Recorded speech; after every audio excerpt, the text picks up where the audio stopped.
Hey, everybody. Thanks for tuning in. I have with me Darth Grader, also known as Mark. I And guess. we wanted to chat a little bit today about grading and what grading is, why we do it. And I think of Mark as probably the expert on this stuff. Well, in some senses, I've probably graded a lot more with PSA than most people. But we have the Star Wars CCG graded group. I can see the flag on the screen down there. Make sure to join that group on Facebook. The admin of the group's JP Peltier. He's probably got the most experience of grading the cards. I think he's been doing it probably since the year 2000. But yeah, we certainly got a lot of people there with a lot of time invested on it. And yeah, we love it if you guys Yeah, joined us on that group. absolutely. So, I mean, I'm kind of like a curious. I think I'm like grading curious. That's how I would like describe It's not a bad myself. way to be. I'm one of these people where like I see it, I Mhm. know about it, but I don't really know how to do it. So I'm hoping that's what we can kind of accomplish with our conversation today is, you know, why grade, who grades, how to grade, and sort of what the landscape is. So I think the first question to start with is, who are you and how did you get into the hobby? Where did Star Wars CCG kind of come into your life? Sure. Yeah. Thanks for the nice intro, Matt. Yeah. So, as Matt mentioned, I'm Mark. I run the channel Darth Grader on YouTube.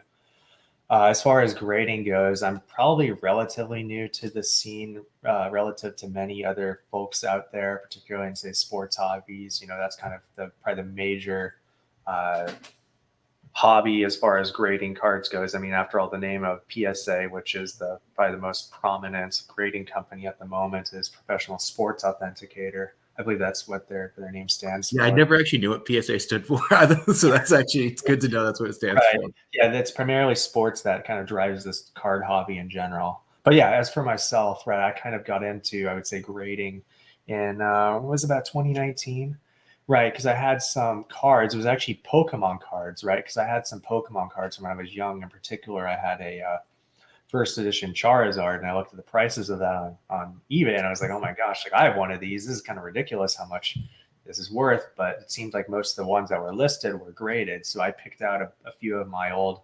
Pokemon holos, and as I was going through my cards, I noticed my old Star Wars cards. And for those who were also around in the 90s, Star Wars cards were actually around before Pokemon cards were. So, and I suspect other Pokemon collectors were the same way. Where I actually was collecting Star Wars cards before I was collecting Pokemon cards. So as I was kind of going through my old cards, it was interesting that I looked at my old Star Wars cards and then the Pokemon cards, and I kind of wondered to myself, well, why is it that these Pokemon cards are being graded and Star Wars cards have just been kind of forgotten about? So I did a couple more submissions, and I think on my next one, I just took out some of my kind of top Star Wars cards, like the main characters mostly, and I just submitted them because I was like, well, it's only like, I don't know, at the time, maybe like $8, $10 for bulk. So I just kind of submitted a bunch of them. A lot of them came back, decent grades. They're kind of hard to grade, those old Star Wars cards. Like they're Can mostly you talk a little bit about grading, right? So what is it out of? How's that work a little bit? Sure, yeah. So I can see we have this overlay here from, or sorry, the background. Is that the right term? Yeah, background from BGS. You'll notice that we have different terms on there like centering, corners, edges, and surface, right? So these are all kind of aspects of the cards that companies are judging essentially for how well the card is relative to what might envision a perfect card looking, right? And most of the companies have ratings where 10 is essentially a perfect card, and you can kind of go down from there to less and less close to what they call gem mint.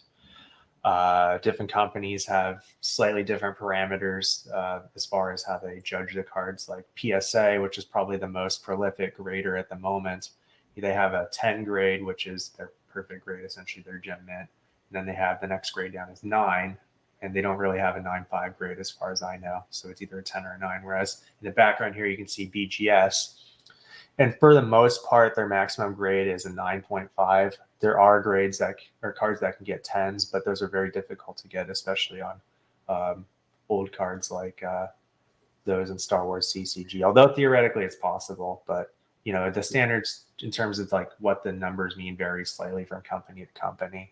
But Okay, generally, that yeah, makes that's sense. kind of what they're doing. And yeah, generally the area in which because when you think about then actually grading cards, right? in terms of the quality, like how good are your cards. There's a lot of nuance that goes into it, and really there's no substitute for experience in terms of just having looked at a lot of cards, submitted them, gotten them back, and being like, okay, how did my input into the process relate to what I got back, right? So there's a lot of that. And I would say probably the most difficult thing for people to judge is probably the surface. That's probably the area that'll get, most people in their first couple of submissions. That's the hardest thing. So I'm curious, as someone who, has never sent a card in to be graded, what drives people to grade? I mean, I understand it's a way of, guaranteeing quality, but I know it originates as well in the sort of the sports grade or sports card world, but why do people do this, right? Like, why do you do it?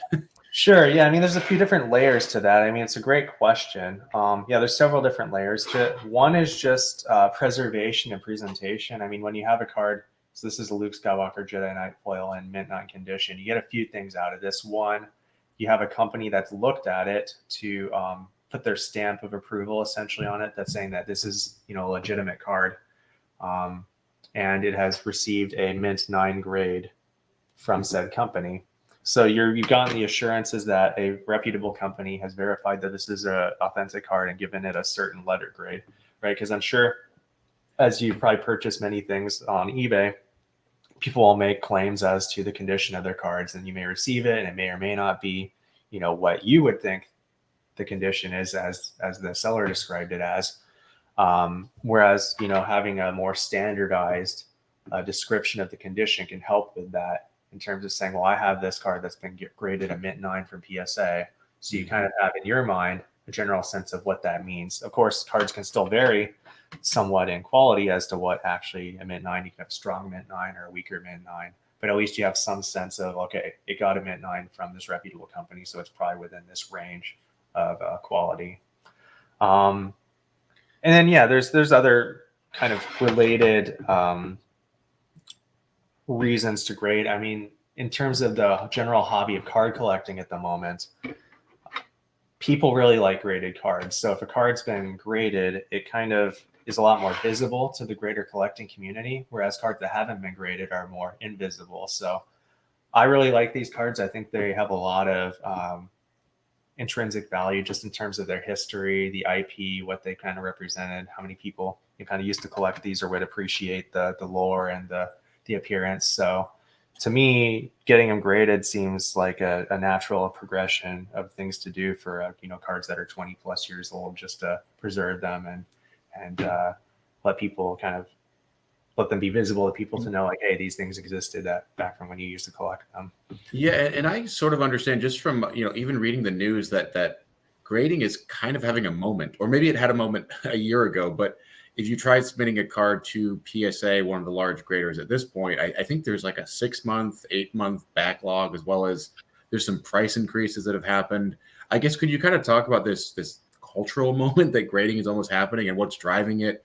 And it's probably not Star Wars. I think that's right. Yeah, as much as maybe someday with Star Wars, CCG will be driving the industry of the grading but company. it's sort of a microcosm of a bigger movement as well, right? It's a representative of a whole bunch of things happening.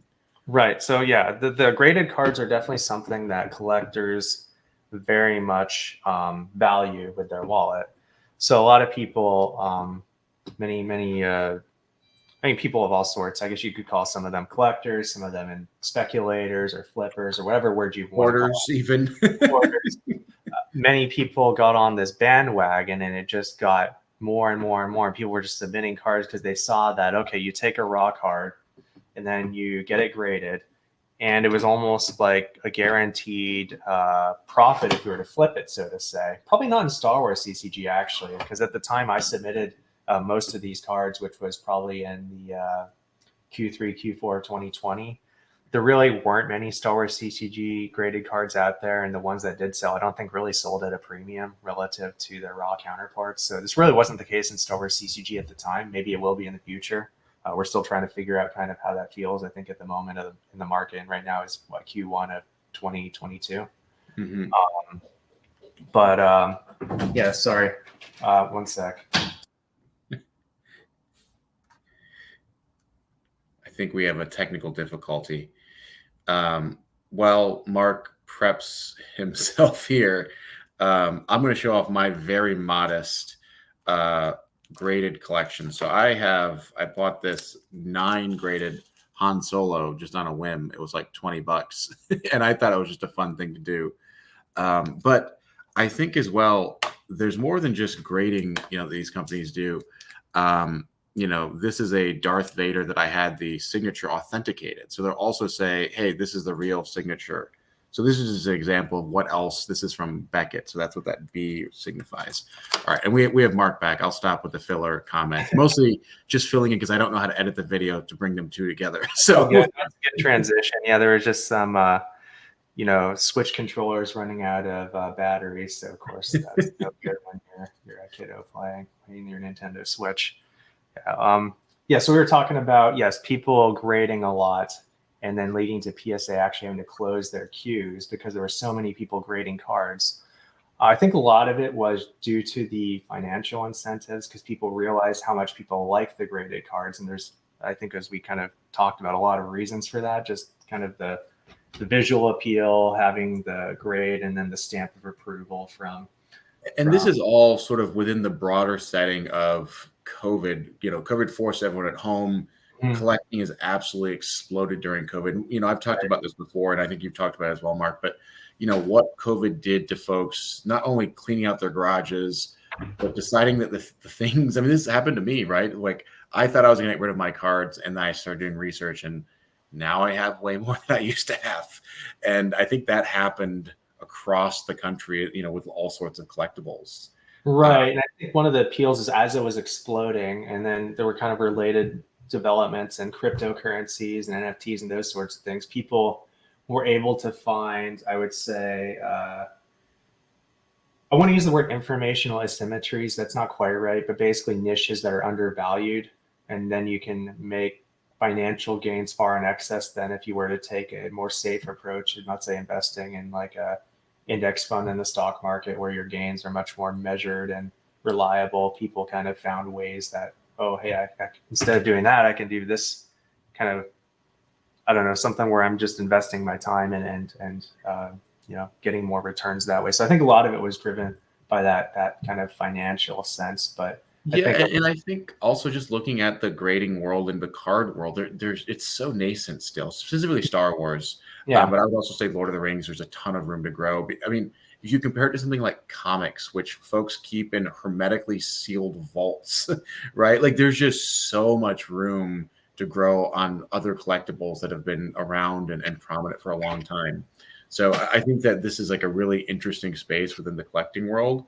It's definitely a bit of a frontier for me, but I think it's an exciting space.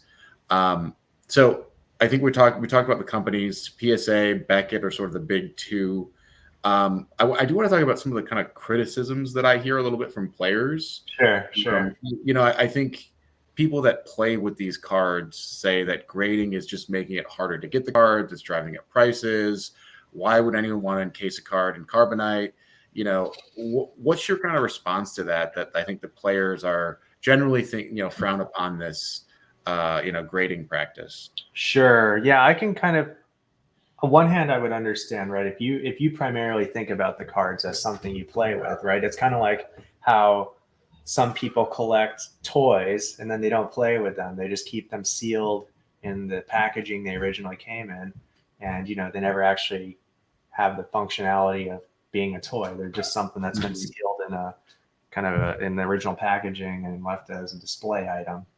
So maybe in that sense, it's not living its intended purpose as a playing implement. And, on one sense, I can kind of empathize with that if that's what you primarily view it as an implement to be played with.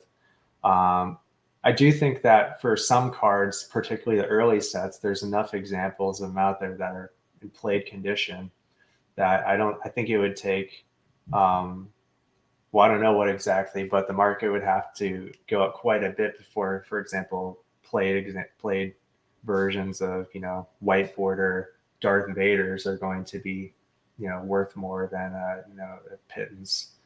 So I guess one of the things that I've noticed is a lot of the cards that are graded, if you're playing the game today, you're playing a certain meta, right? You're playing the latest sets, and a lot of the cards that are being graded are not part of those sets. They're not part of the meta. They're not really viable. They're, more nostalgic cards, but they're not good cards. I mean, the Luke Skywalker Jedi Knight that you showed off is probably an exception there.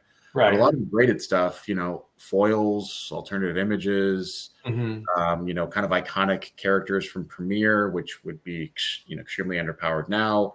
Those aren't really played with, right? Is that fair? Right. I think you're referencing how, right, for example, if you were to get into Star Wars CCG as it's played competitively at the moment, that includes a variety of virtual cards. Mm-hmm. And thanks to the players committee still being around and keeping the game innovative by introducing like new sets with your favorite characters from Mandalorian or the sequel trilogy, as divided as that kind of is for fandom, you can have new cards that make use primarily of, I would say, very common cards from the original releases, right? Because they can make essentially a virtual version of, let's say, Darth Vader, and then they'll find a card that's basically a common or an uncommon card, and then they can, from let's say Premiere, and then they can say, well, the virtual version of this Darth Vader card uses this common card from Premiere. So essentially, it's a very easy card to play in a deck, even in a tournament legal fashion, because basically to play that card at tournament legal, you need to have this common Premiere card. And oftentimes these virtual versions, I think is what you were kind of getting to, are a lot stronger than, let's say, I don't know, the Premiere Darth Vader that comes out of the pack, or let's say Darth Vader, Dark Lord of the Sith from Special Edition. So essentially, it's comparatively, inexpensive to have a competitive version of the card. And I agree with you. Perhaps off the top of my head, the main cards I could think of that might fall into the intersection between players of modern Star Wars CCG and collectors might be like those Death Star 2 ultra rares, like the Luke Skywalker Jedi Knight, as you mentioned, or Palpatine, and then maybe like the maintenance card like Boba Fett Bounty Hunter. Like there's not that many cards that kind of are at the intersection between the two groups, thanks to the work of the players committee making a lot of these common cards, the virtual cards. What's the other ones? Oh yeah, like you mentioned, alternative images. So for those who are kind of learning the hobby, those are basically chase versions of certain cards from some of the later sets that have a much rarer artwork, and as such, they're perhaps more sought after by collectors. Yeah, there's no competitive advantage to using those as opposed to the non-alternate image versions. So the alternate image versions are basically just there for collectors to kind of chase after. So let's walk through a scenario quickly. I'm somebody with a collection that I just found in my basement, and I stumble across grading, and I want to grade some cards. Help me understand how I can quickly look at the cards and decide, is this worth grading? And then after that, how you go about even doing this, if you wanted to.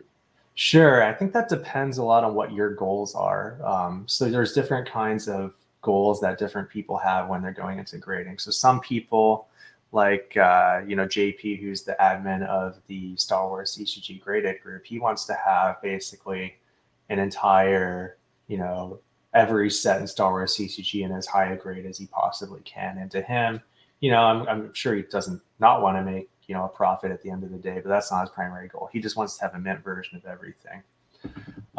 Let's see, maybe myself, I would like to have a mint version of maybe all the main character cards, because that's when I was playing, when I was collecting when I was a kid, that's what I wanted. Like I wanted to get like a Darth Vader or a Han Solo in every pack. So yeah, maybe it just depends on defining what your goals are and what you want. Maybe some people just want to flip and make a profit out of it. So for them, maybe there's certain cards that are more worth it, like the really hot cards in the market, perhaps like Darth Maul, Young Apprentice, alternate image foil from Reflections 3 that just sold for I think $900 something the other day on eBay. That's probably one of the cards you might go after, just because there's maybe those really top end cards where it's worth it to spend the current price of PSA of like $50 to grade the card, and you can make a few $100 profit. But as far as actually looking at the cards and deciding if they're of quality to grade, if I had to say a kind of a checklist, I mean, the first thing you want to check for is damage. Because if the card looks really nice in a binder, but it has actual physical damage to the card, that's considered, I think, at best like a PSA 6, depending on the extent of the damage. So that's one thing. Damage could be like a scratch on there, or water damage is really common, or with binders, sometimes the binders. Yeah, that's the one that I noticed too, the binder dents. That'll really Watch out, you guys, if you have those 3-ring binders. Binder dents will eat your collection over I've time. heard it described as binder bite, which I think is a fun industry Yeah. term. I don't know if it's like actually, but yeah, I think that can definitely happen. So okay, damage is item one. What else should they kind of look out for? So this goes more into looking at eBay auctions, but the thing is, usually if you're looking at a quick way to identify how much wear a card has quickly, usually the back of the card I found is a little bit more easy to display wear than the front. So if you look at the back borders of the card, you see a lot of white that can kind of knock it out of contention for grading. Um, if they were stored loose in binder sleeves, those can have surface wear just from, getting stuff in there over the years. Maybe, we were a kid when you collected them in the 90s and weren't as careful, and that can cause surface wear. But I think it also, just depends on what your goals are, because maybe some people are okay, getting an 8 on your cards, or even less if it's the one from your childhood and you just want that card, encapsulated to preserve it. It depends on what your goals are, or if you just want to, flip it, maybe you need to get like a 9 on it, or maybe even a 10 if you're really ambitious. I think most cards as a 10, in this current state of the market, you might be able to, if the prices come down, you might be able to uh, be positive in a financial sense, but it depends on the card. Like maybe not so much if it's a Luke Seeker, but Yeah. you know, So I'm curious, Mark. I mean, I have a couple questions. I know we're over 20 minutes, and try to keep this as sure. tight as possible. So a couple more questions. Um, as you see things selling on eBay, would you're grading cards, you have a huge collection, but would you personally be buying graded cards on eBay right now at the prices they're going? Do you still think there's a lot of room for them to grow? And this is actually just it's going to be cheap compared to 6 months from now. Yeah, that's really difficult for me to say for sure. I think so. One of the things that I think has raised the price that people are willing to pay for graded cards is that at PSA, which is probably the number one grader by far at this point in time, has raised the price to grade cards to essentially $100 for kind of the average tier, and then you have to get in a queue to get a $50 submission. And I think this is expected to come down to maybe $20, maybe even $10 if we're lucky in the next few years. So I think that's part of what's driving prices higher at the moment.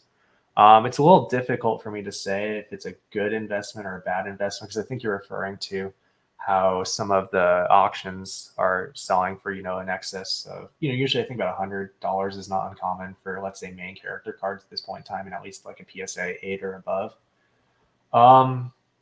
I really don't know. A lot of people would say that any of, the cards right now are overvalued. If you go to the Facebook group, I think a lot of people are of the opinion that this is all just a bubble and it'll come down. So it really just depends on how bullish you are on, collectibles in general as Star Wars as an IP. And I don't think I can necessarily answer that. I guess that's what the people who are kind of bidding on the cards are doing themselves, and saying kind of how they feel about them. Like, I feel like it has strong fundamentals. But as far as will this be like seen as cheap, 5 or 10 years from now, like, oh gosh, I wish I'd bought that card for, Why do you think it has strong fundamentals? And mm-hmm. what makes this different than many other games, whether it be Flesh and Blood as a modern game, or many of the sort of flash in the pan games that existed in the 2000s that are now, gone? I think there's a couple of things that Star Wars CCG has going for it that I don't think many other card games do. And of course, the number one is the IP itself.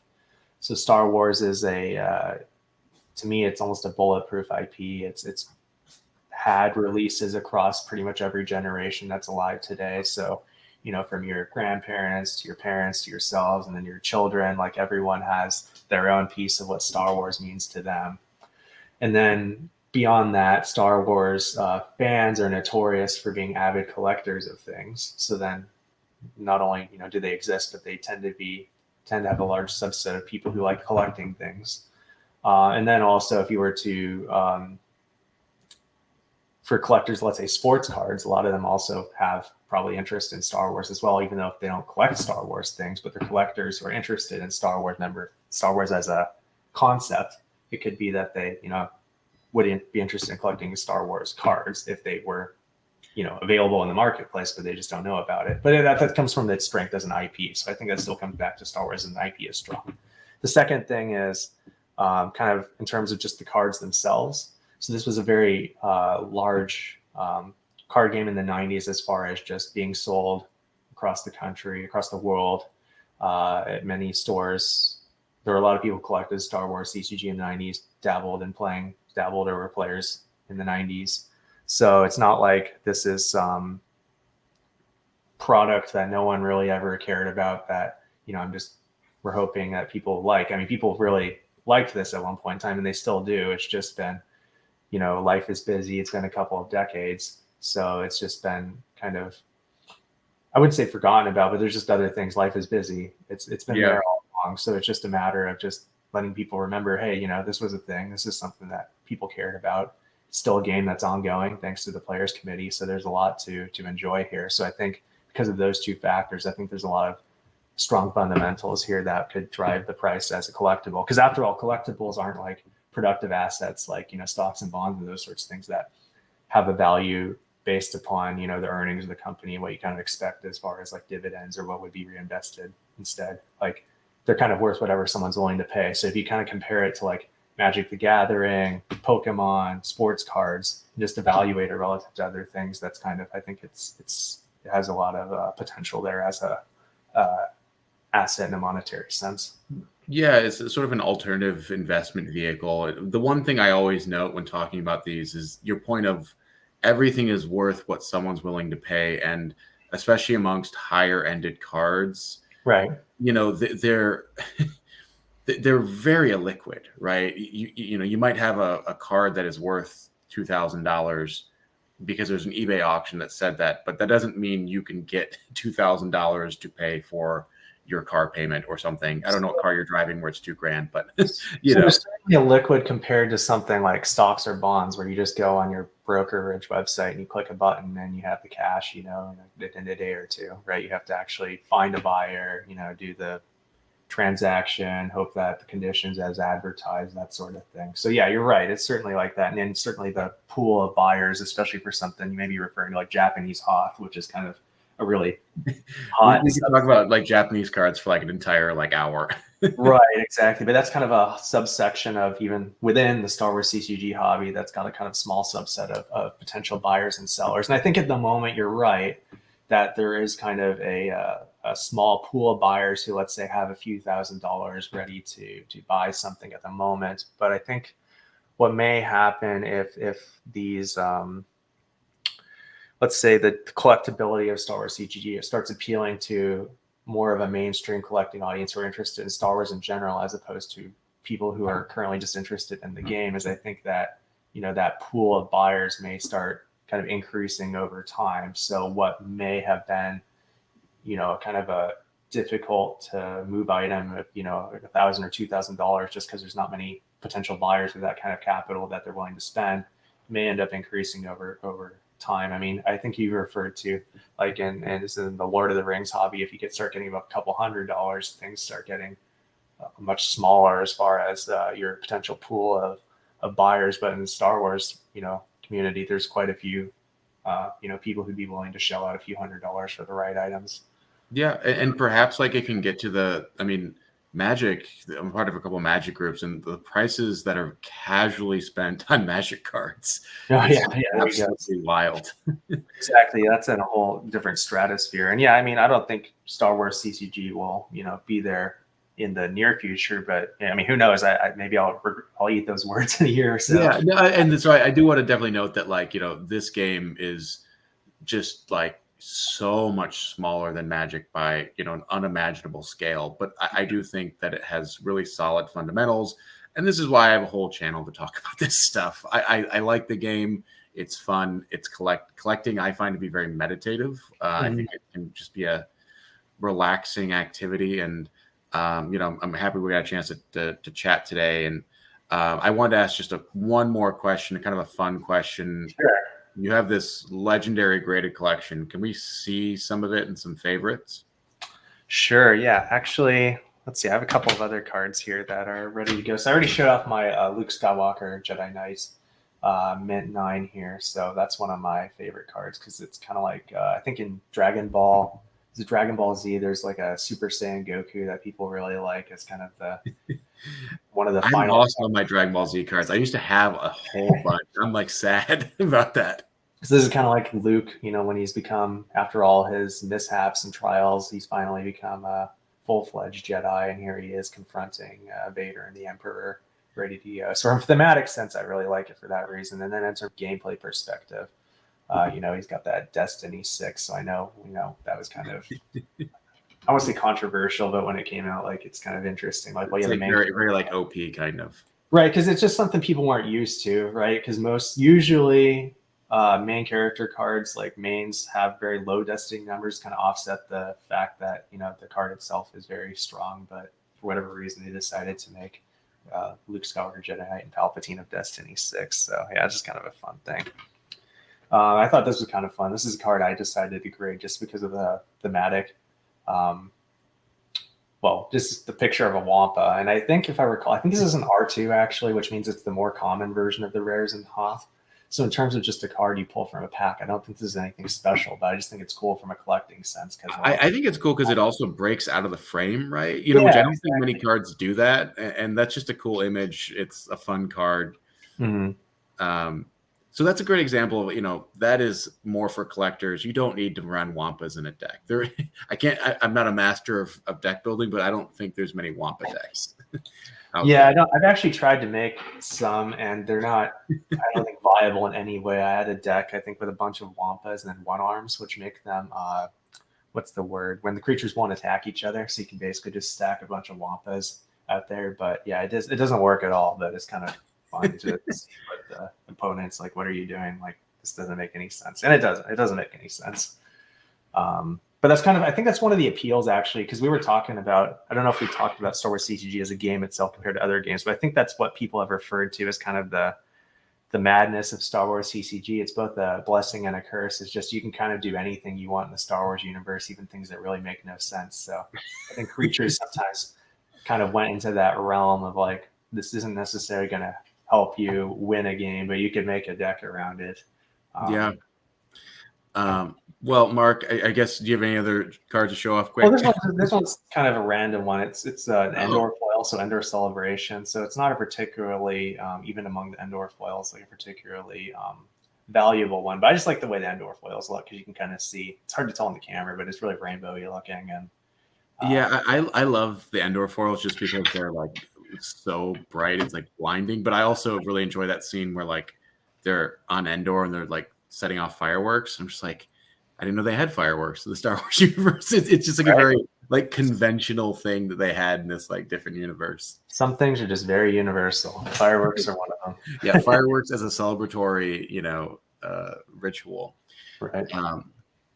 Well, you know, I encourage everyone to subscribe to your channel. So I'll keep a link to your channel in the description of this video, and you've got a bunch of goodies for sale on eBay as well.